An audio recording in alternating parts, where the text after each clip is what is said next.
Hello and welcome everyone, it is me, Laval, also known as How to Do This, back for you with a deck profile for the first Master Duel event of the year, and as promised, it is a Morphtronic one. This is not a whole lot of surprises to, viewers of long-time viewers of the channel. As you can see, I am basically halfway through with the gem rewards of the event.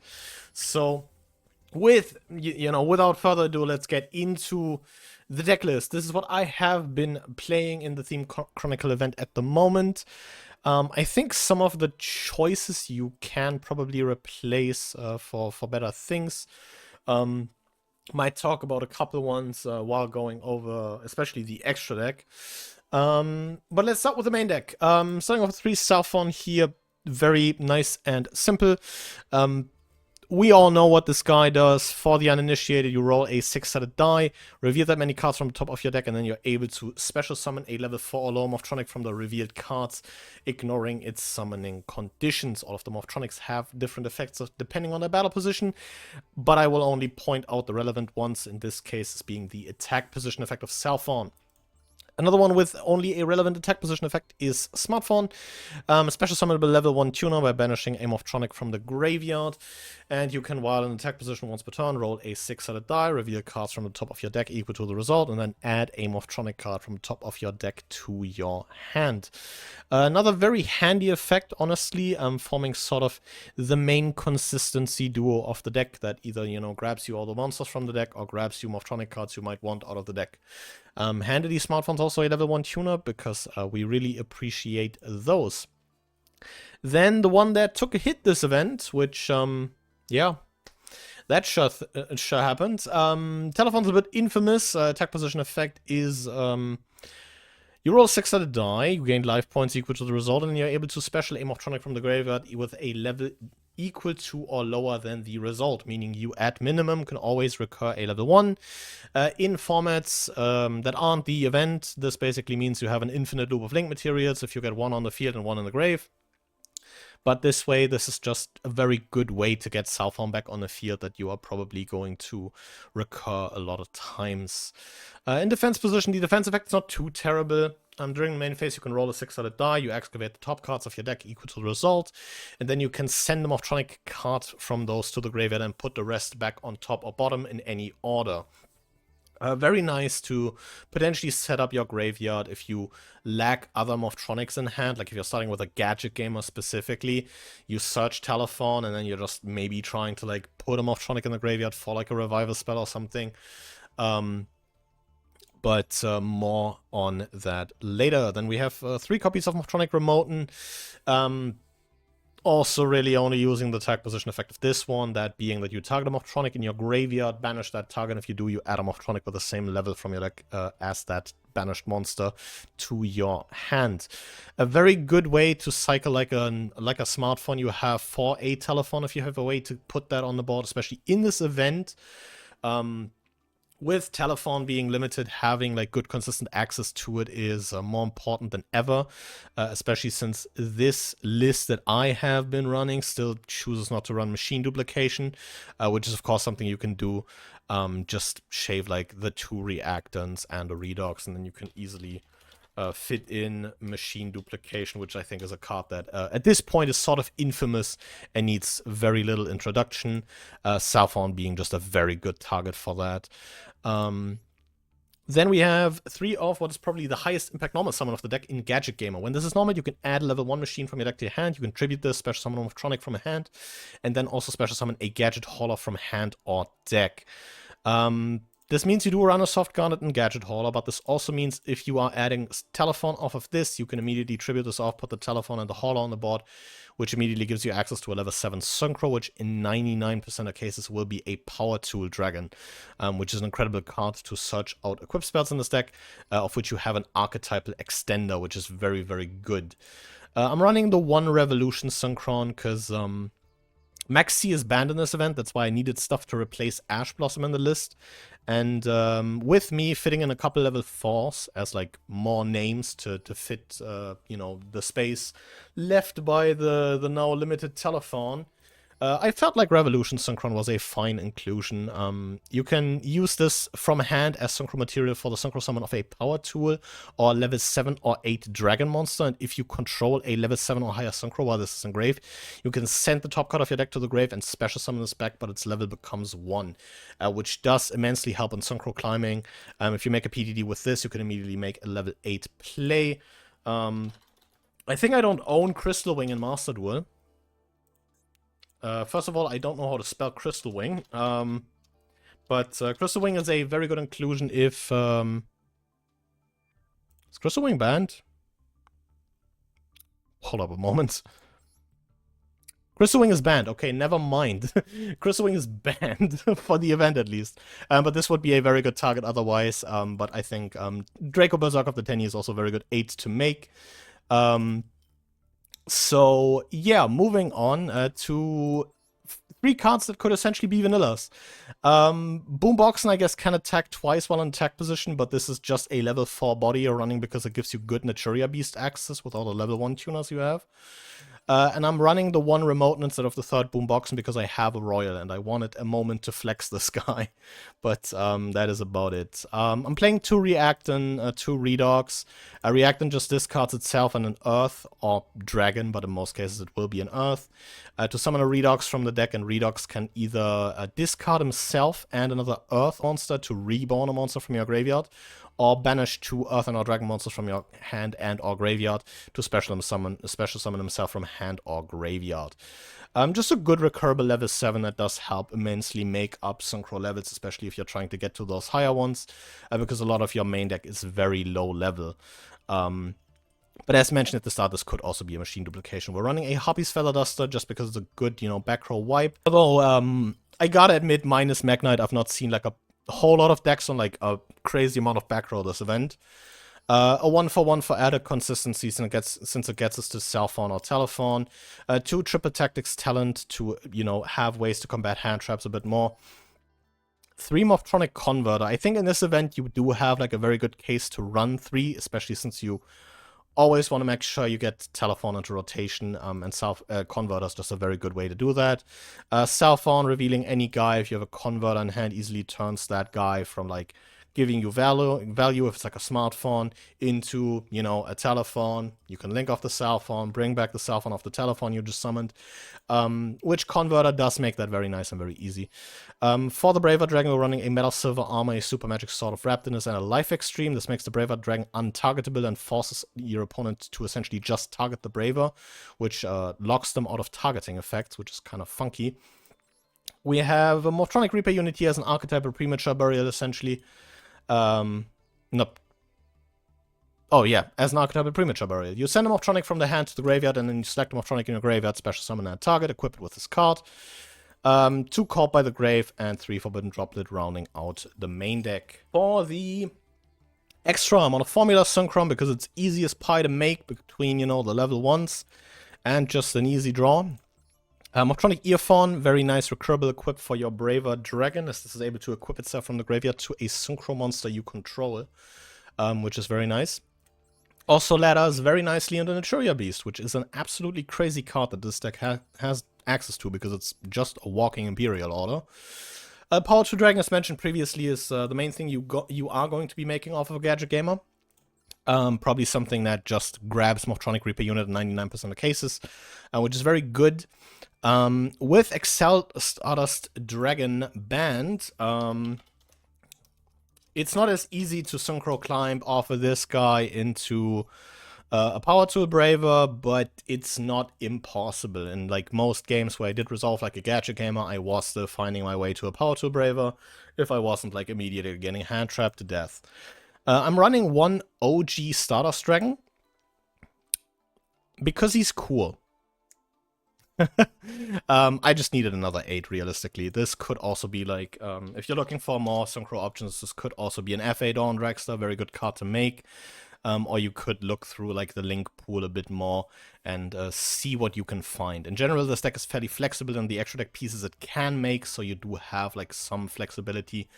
And outside of like Earphone, Net Beast, Power Tool, and I'd say Braver Dragon, most of the extra deck is fairly negotiable and flexible in terms of what you can run.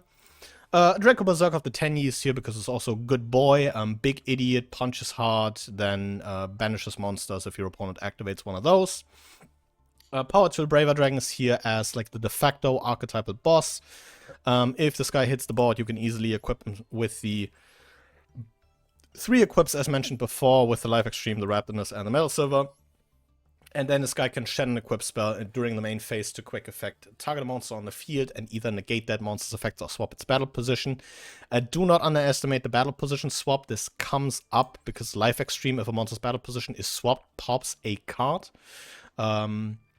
Which can allow you to kind of set your opponent, I guess, back in tempo, or if your opponent is playing a back row deck, you can just, if they're setting into your board, swap one of your guys, pop a back row before it passes back to you, which has come in once or twice, which is very nice.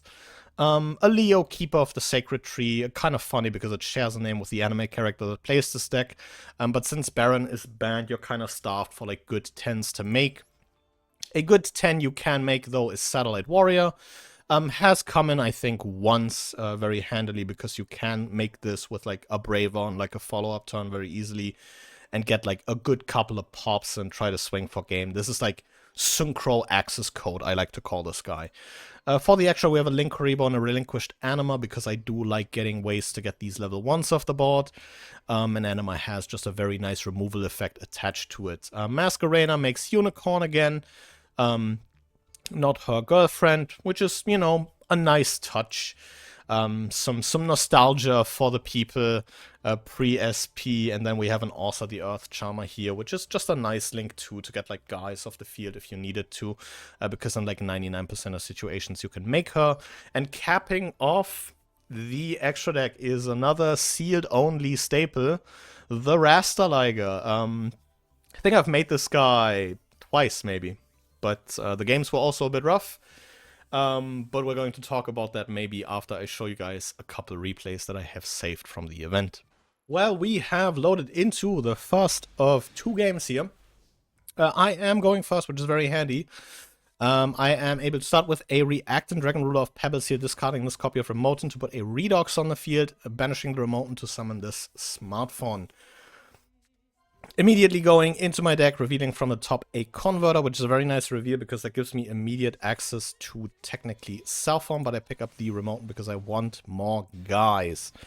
Kind of speeding up this replay a bit here. Going for the second Smartphone here after banishing the first.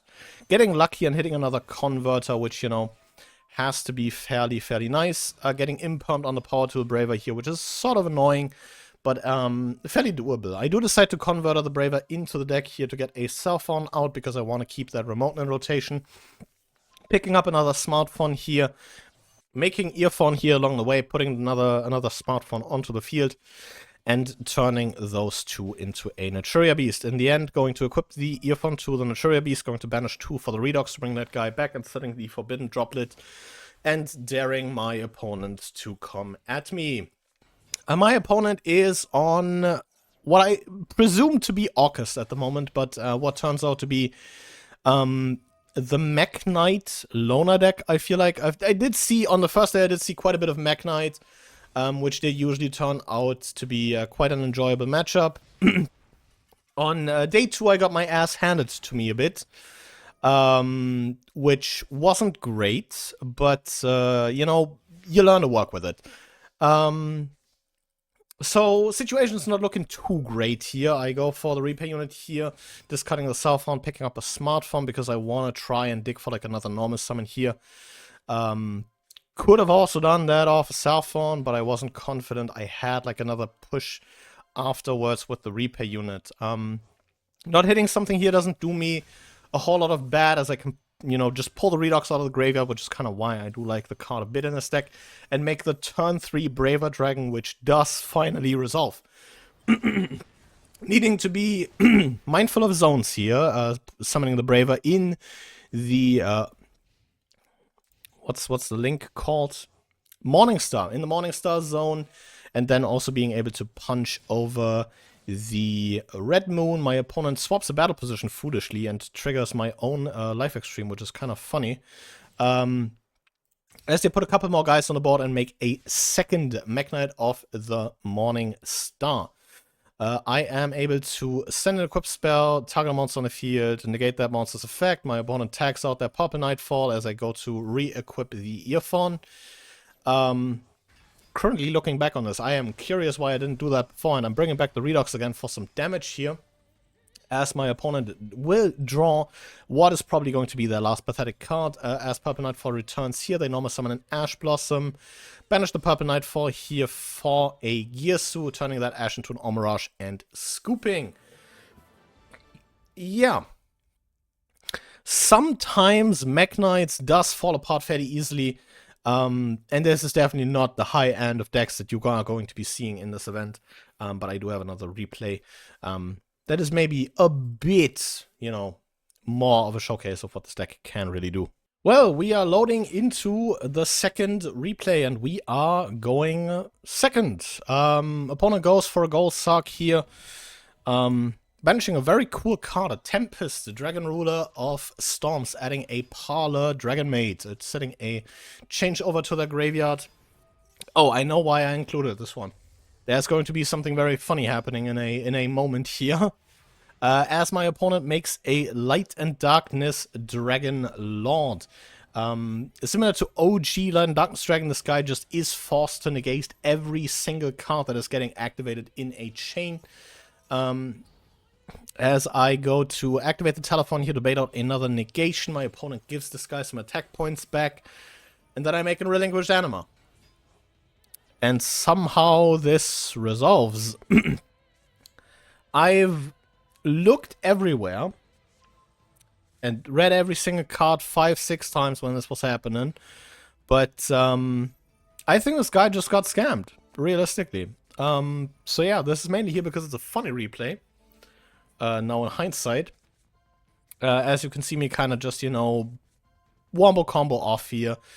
Grabbing a Vidion off the smartphone here, putting that remote back on the field, because it's not like that Light and Darkness Dragon Lord's doing a whole lot here. Putting an Orsa on the field, going remote.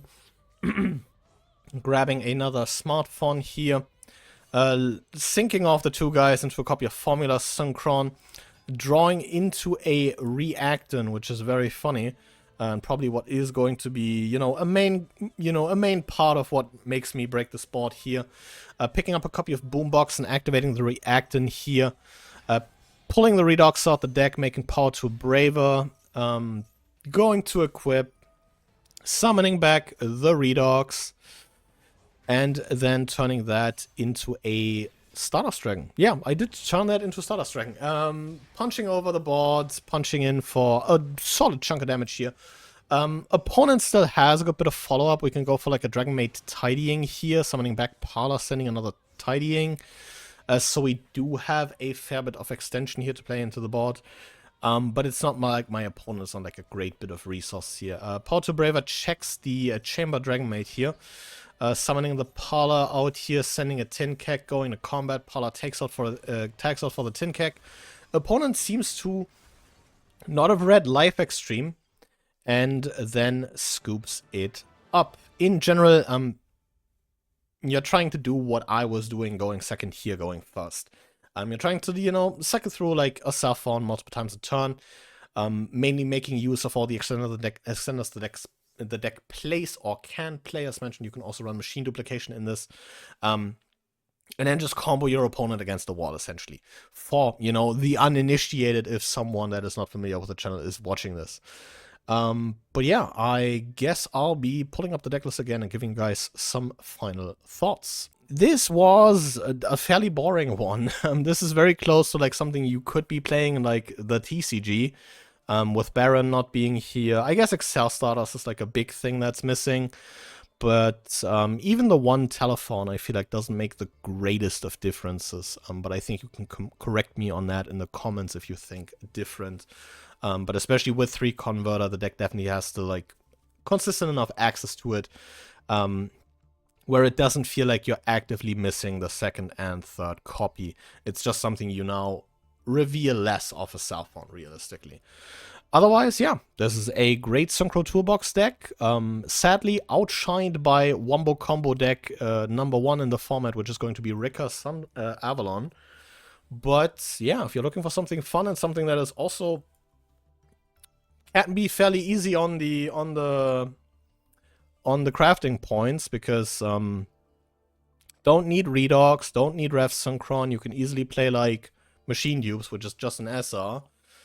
And then maybe look for like a couple free, you know, big idiots you can find for going second in place of the reactants, and I think you are going to be very fine. So yeah, with all that off the way, I will be thanking you guys very much for watching.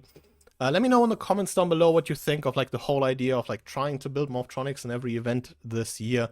I think that could be a fun challenge, especially once we get to the events where there's maybe less things to do with the deck. Let's keep it at that. I hope that like one day this year I will be making a Parasicroid with 2 Saffrons, but we will see. With all that out of the way, again, I'll be thanking you guys very much for watching. I'll be seeing you guys again next time. But until then, goodbye.